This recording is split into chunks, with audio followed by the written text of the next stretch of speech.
Hello and welcome to The Nation. You're joining me, Elane, Noor, Abdullah, coming to you live from Wisma Brahma in Kuala Lumpur. Now, by 2030, WHO predicts that road traffic injuries will rise to become the fifth leading cause of death. And in Malaysia, we're alarmed by the number of road crashes and fatalities in Malaysia, especially those involving motorcyclists.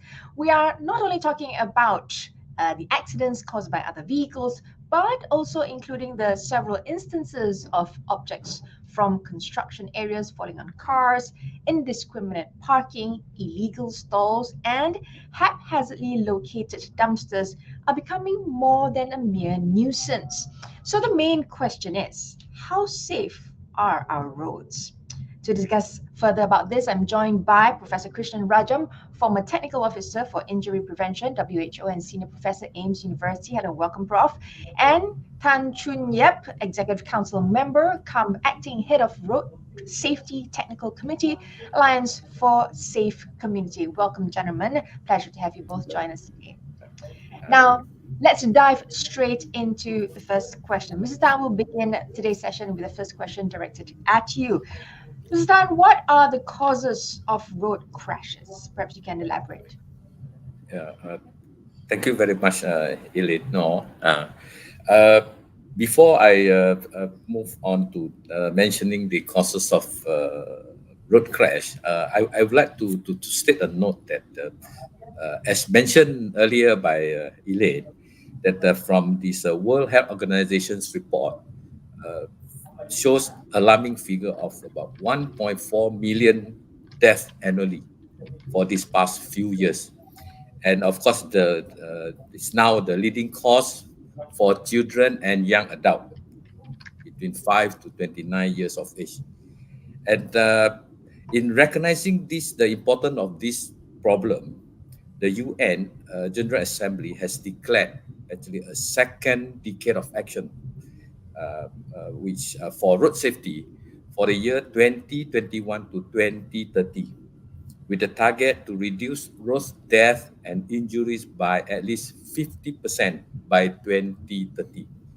So now, if we look at the scenario in Malaysia, since 2012 until probably I would mention 2019, before the pandemic, the number of fatality due to road traffic crash is around 7,000 deaths a year, Right. which boils down to about 20 deaths per day.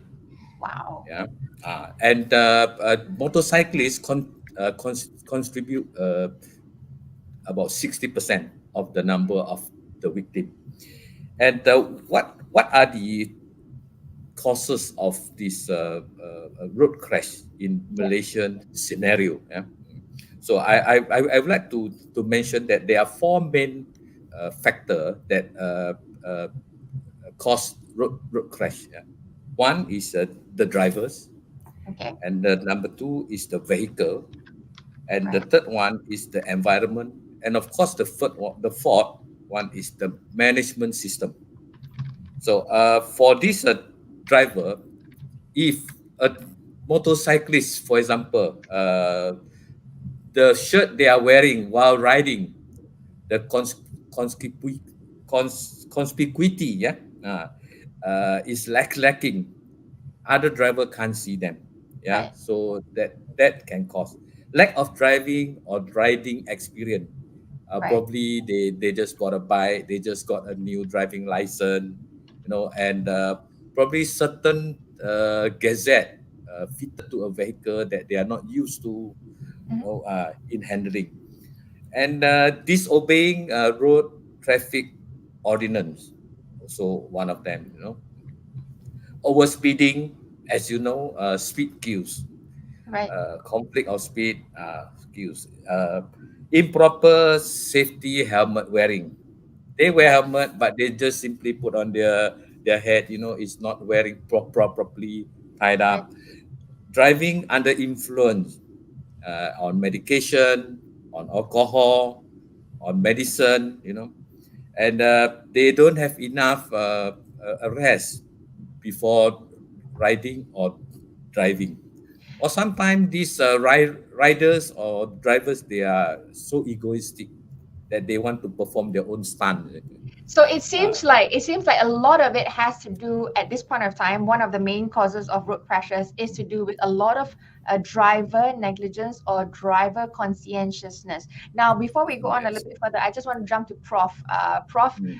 perhaps you can elaborate a little bit further for my next question. What are the common misconceptions about road safety, and what are the main risk factors resulting in road traffic crashes and injuries in Malaysia?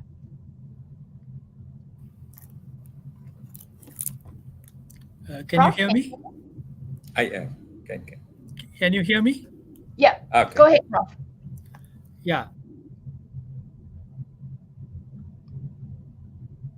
Oh, I think we're facing technical difficulties with Prof right now. Prof, Yeah. I'm in and out. Sorry. no worries. We can Um, hear you. Common misconceptions. Is that what you asked me? Yes, that's right. What are the common misconceptions about road safety, and what are the main risk factors resulting in crashes and injuries in Malaysia? Okay. So first, we are a fatalistic society. So we think that crashes are due to our past misdeeds and so on and so forth. So that's Oh, one. wow. And that the other thing is that sometimes we think that it only occurs to other people. It doesn't occur to us. Oh, it happens to others. We read in the news and so on and so forth. The third is the terminology itself. You have noticed that we have avoided the term accident in this program, deliberately so. We try to use the word crashes because the word accident connotes that it cannot be prevented, it cannot be predicted. So Right. it can be predicted. Crashes can be predicted, injuries can be predicted. The other misconception is that the individual is solely responsible for the crash, where other factors like the environmental factors, the vehicle factors, contribute to the crash as well. And as a result of this, we think that errors on the road can be effectively reduced by changing the individual person's behavior, well, actually, a change in the whole environment rather than focusing solely on the human factor is important. So these are Ah, the common misconceptions. Yeah. okay. So essentially, it always seems to be like you mentioned earlier that the fault usually lies or usually is placed on the driver. And case in point, as you mentioned earlier, we always look at, oh, what happened to the driver? Is the driver under the influence? Is the driver awake? Is the driver conscious? But I think Mr. Tan started earlier with the causes of road crashes. Drivers was, of course, number one, but there are other three factors that he mentioned, which is vehicles, environment, and management system. Perhaps I think vehicles is quite straightforward in terms of perhaps looking at the safety of the vehicle, the condition of the vehicle, and I think if people were to look at it, that seems to be quite obvious.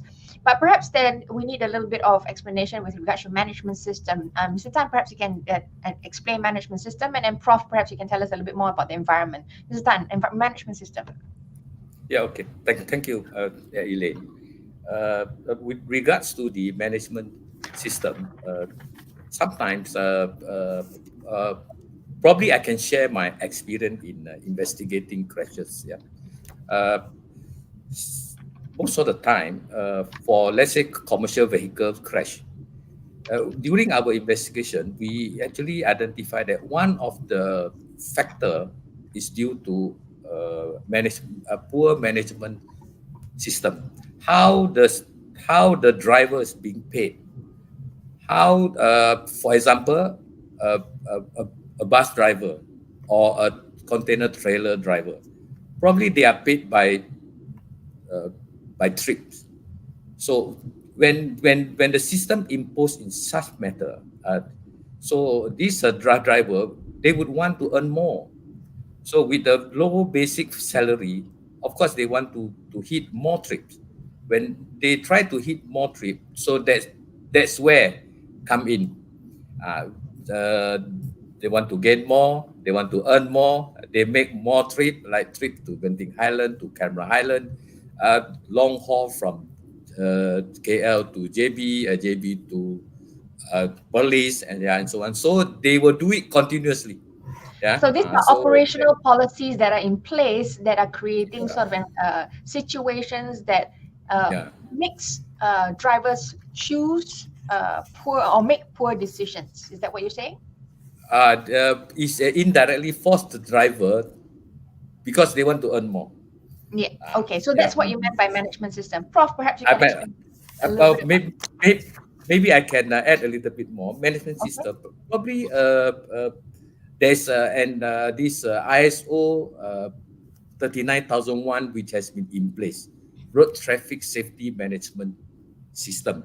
So if organization they embark on implementing this ISO 39001 or probably 39002, then they may holistically manage the whole this transportation system. Yeah. Okay, so Okay. there are guidelines in place if we're using, for example, ISO systems to be able to help people manage better. Prof, perhaps you can tell us a Right. little bit more about environment.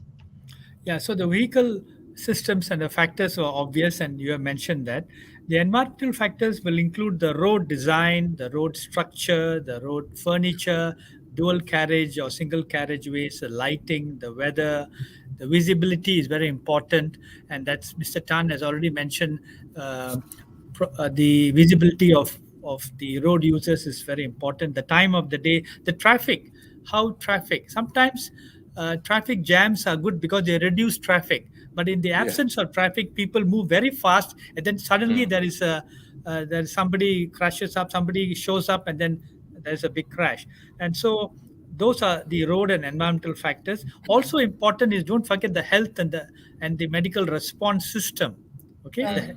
that's very important. How soon? The golden hour is often mentioned. So how soon can you get the victim to hospital? So all these factors will play an important role in the outcome of the crashes. If I make a small mistake on the road, an error in my judgment because of various factors which I mentioned earlier, I don't want to be a victim, and I don't want another person to be a victim. I want the the speed limits to be enforced. I want to be traveling within the speed limits. My car must have an airbag. The person whom I unfortunately struck should be wearing a helmet. There should be a good emergency response system. In other words, the system makes up for the human error, which Ah, is an important and interesting philosophy in road safety. hence you mentioned about the holistic change to reduce crashes, not just a driver error that can save lives in this situation. Now, Mr. Tan, could you mention some of the interventions and initiatives that are believed to be able to reduce road crashes and fatalities? Yeah, I think this is a very valid question.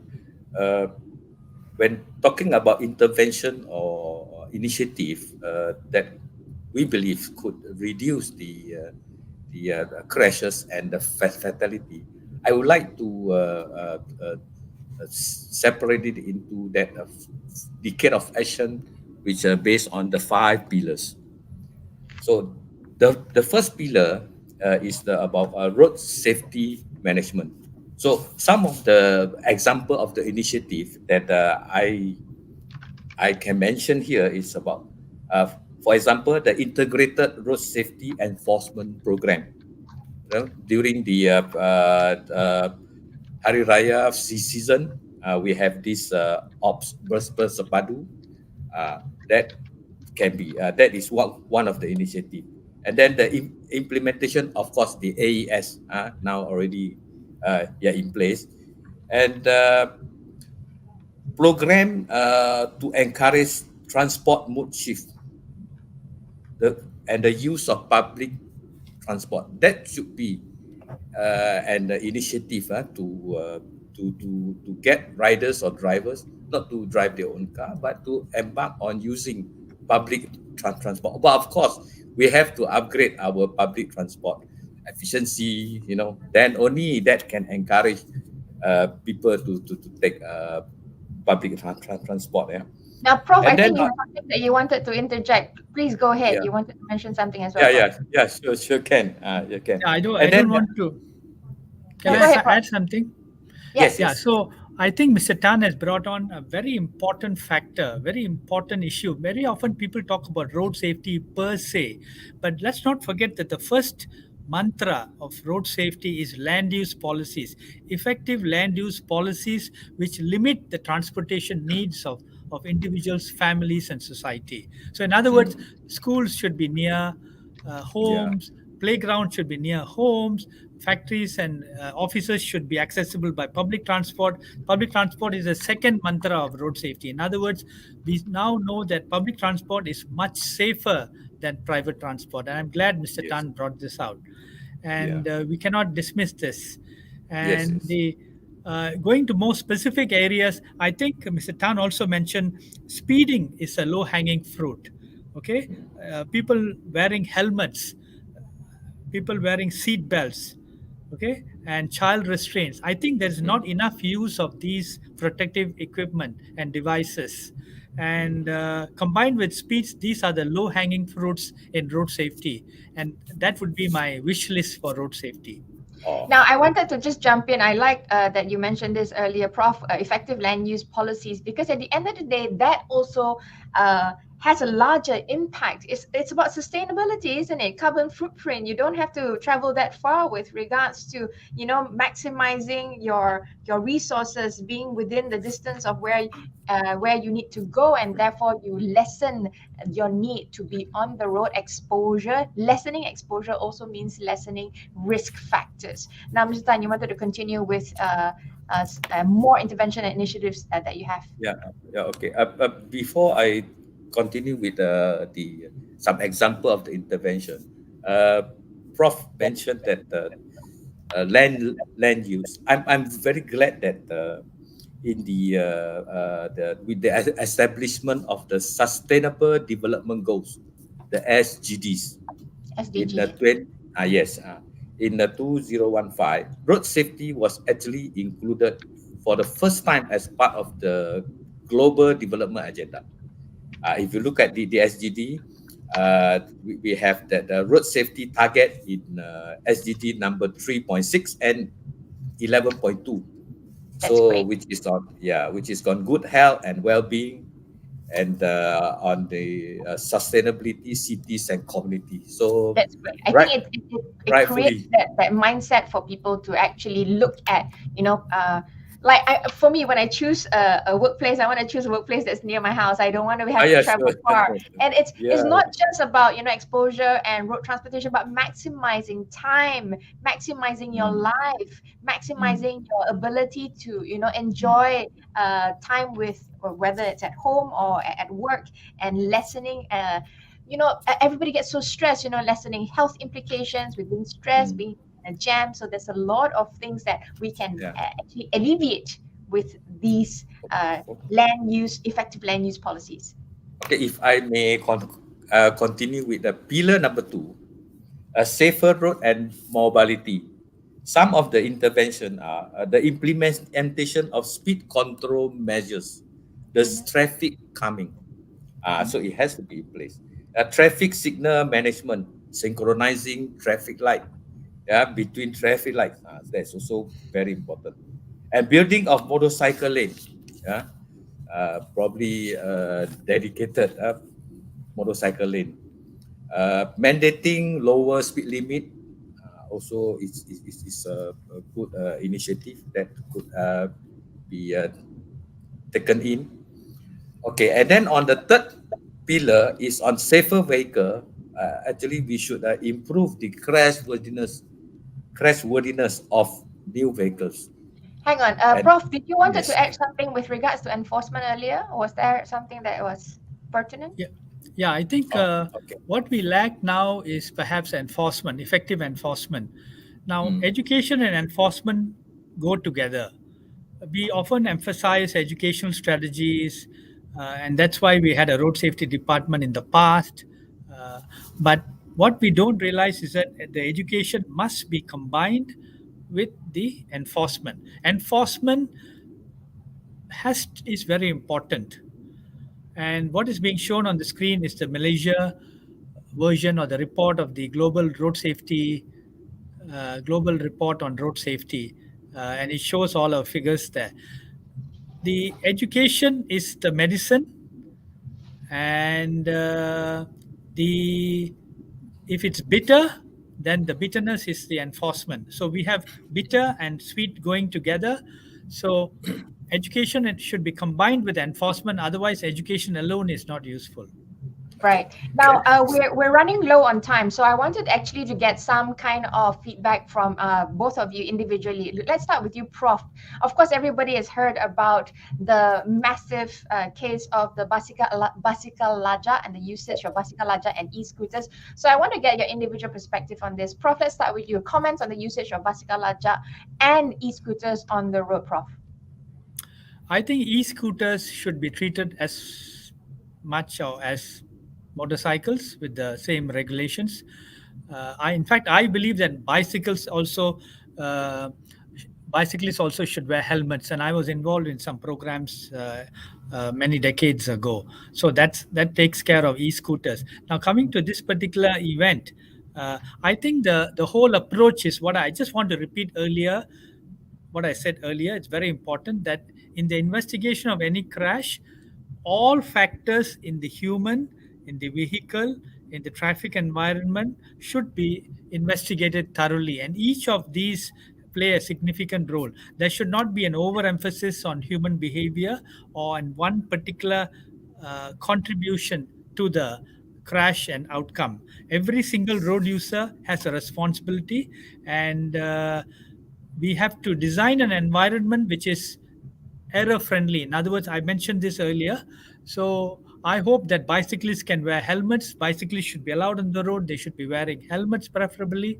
Not preferably, they should be wearing helmets. And they should be visible on the roads.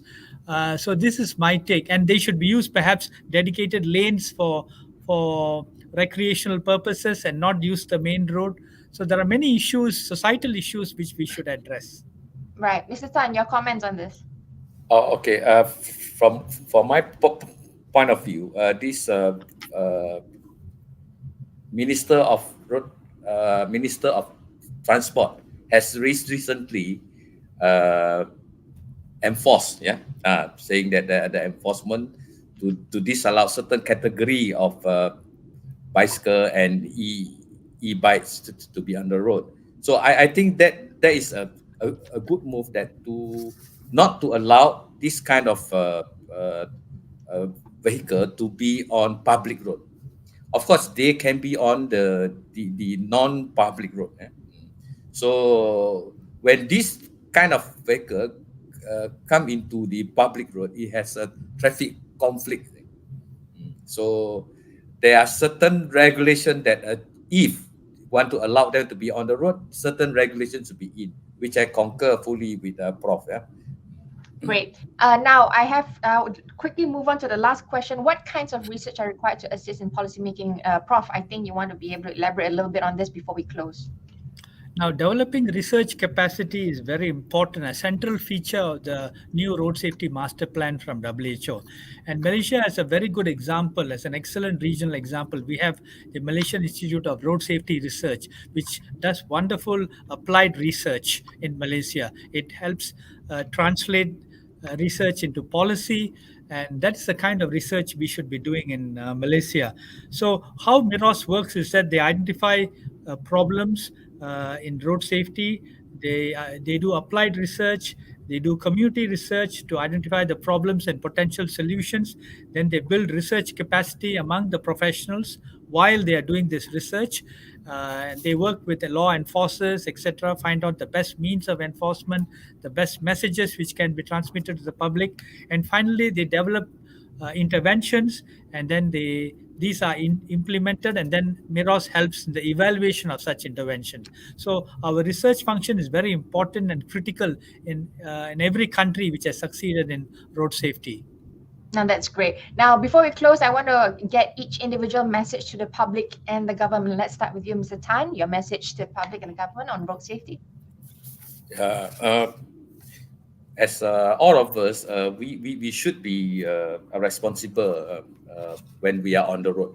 We should be responsible. Not only road users should behave and abide to traffic rules and regulation, and we should practice safe driving and be considerate to vulnerable road users such as pedestrian and motorcyclists. And of course, parents should play their role in educating, monitoring, and control their children not to risk themselves, which may also pose risk to other road users. For organization related to transportation, they should embark on implementing this road traffic safety management system, such as ISO 39001, in ensuring safe commuting for their employee and road user, apart from relevant authority ensuring through their continuous effective enforcement. Yeah. Thank you, Mr. Tan. Last word from you, Prof. So I only a couple of advice to the public. Speed kills, and the higher the speed, the higher the likelihood of crashes, and the worse the outcomes in terms of deaths and severe injuries. Number two, wear helmets, seat belts, child restraints. And thirdly, I want to repeat what Mr. Tan said: obey the traffic rules. And these are the first few mantras of road safety. Thank you so much, Prof. KRISHNAN. Can I add another note? One sentence. We have to close already. Okay. If we were to ask ourselves, do we want ourselves, our family members, our relatives to be a victim of road crash and road fatality? So of course the answer will be no, right? Yeah. So if everybody can get that kind of mindset, I think we will drive safely on the road. Definitely. Thank you so much, Mr. Tan. Thank you, Prof, for your thoughts. And that's all for today. We're talking about road safety. We were speaking to Prof. KRISHNAN RAJAM, former Technical Officer for Injury Prevention, WHO, and Senior Professor at AIMST University, as well as Tan Choon YEAP, Executive Council Member, Acting Head of Road Safety Technical Committee, Alliance for Safe Community. You have been with me on The Nation. Bye for now. I'm Elane, Abdullah.